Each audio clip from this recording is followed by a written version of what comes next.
L'histoire de Palestine est divisée sans l'accord des Palestiniens qui habitent ici. La plupart donc sont obligés de fuir ou sont expulsés. Des dizaines de milliers vont alors affluer donc dans cette bande de Gaza. Les actions de guérilla ont commencé dès le début et dès le début, elles ont été sévèrement réprimées par Israël. 1967, la guerre des 6 jours, l'État hébreu s'empare de Gaza. Les Israéliens vont y rester pendant presque 40 ans. Ce n'est qu'en 2005 que les colons juifs se retirent, mais la situation ne va pas s'améliorer pour autant. Les Israéliens en gardent le contrôle total. Israël impose un blocus terrestre, aérien et maritime. Une immense clôture sécurisée est érigée. C'est la fameuse prison à ciel ouvert dénoncée par Human Rights Watch. Depuis 16 ans donc, la bande de Gaza est coupée du monde. Tout est contrôlé, la circulation des personnes comme des biens, avec un calcul d'un cynisme inouï, maintenir les Gazaouis sous domination. Regardez, l'idée est de mettre les Palestiniens au régime sans les faire mourir de faim. Et dans le détail, voilà ce que ça donne. Les diététiciens de l'armée israélienne ont calculé la ration calorique permettant de maintenir le Gazaoui moyen juste au-dessus du seuil de malnutrition. 2279 calories par personne et par jour. Donc à partir de cette estimation, l'état-major a décidé que 131 camions seraient autorisés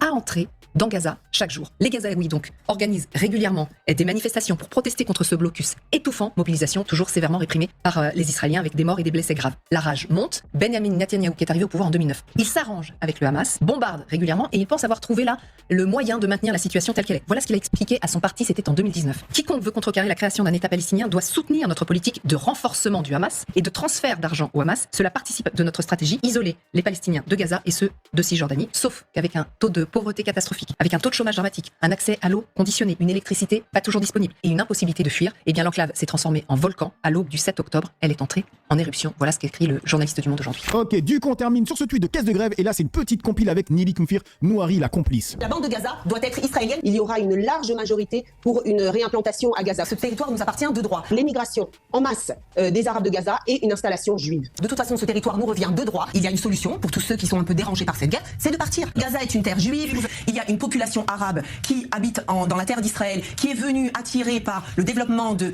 cette terre. Il faut que les Gazaouis partent de Gaza. C'est une terre qui est juive. S'ils ont des velléités nationales, eh bien, ils doivent aller les exercer ailleurs. Ce qu'il fallait, c'était raser Gaza, qu'il ne reste plus rien de Gaza. Aujourd'hui, ce que l'on veut, c'est que Gaza soit rasé complètement, que notre aviation pilonne. Waouh. Les pénalités que nous devons réclamer, c'est l'enfer à Gaza. Je constate qu'il y a encore des imprimeries qui tiennent debout à Gaza, et donc cela veut dire que nous n'avons pas encore terminé le travail. Une conquête de notre terre, et ceux qui ont encore des velléités nationales, nous devons soit les faire partir, et s'ils ne le veulent pas, eh bien ils rencontreront le feu de Tsahal. Il n'y a pas de population civile innocente à Gaza. Nous ne voulons plus de voisins barbares. L'éducation à partir de la naissance est anti-juive. Aujourd'hui, il est temps de devenir cruel. Il est totalement immoral de penser une seule seconde à ravitailler la population civile qui est tout sauf une population civile innocente. Arrêter les camions inhumanitaires, nous devons arrêter l'alimentation en eau, en électricité. Ce qui concerne les Arabes dits palestiniens, ça a commencé justement par le grand bluff du peuple palestinien, qui est une invention de toute pièce. Il n'y a pas de peuple palestinien, c'est le plus grand coup de bluff du XXe siècle. La victimisation de ces Arabes qui, après avoir agressé Israël, eh bien, après la riposte de l'État juif, eh bien, effectivement, il y a des morts. Il ne s'agit pas de l'annexion de la Cisjordanie, il s'agit de l'application de la souveraineté sur la Judée-Samarie. La souveraineté sur la Judée-Samarie est la priorité absolue. Israël actuel plus la Jordanie actuelle font partie de l'État d'Israël. Le grand Israël, c'est du Nil jusqu'à l'Euphrate. Il arrivera un jour où nous l'aurons aussi. Nous n'aurons jamais l'avantage,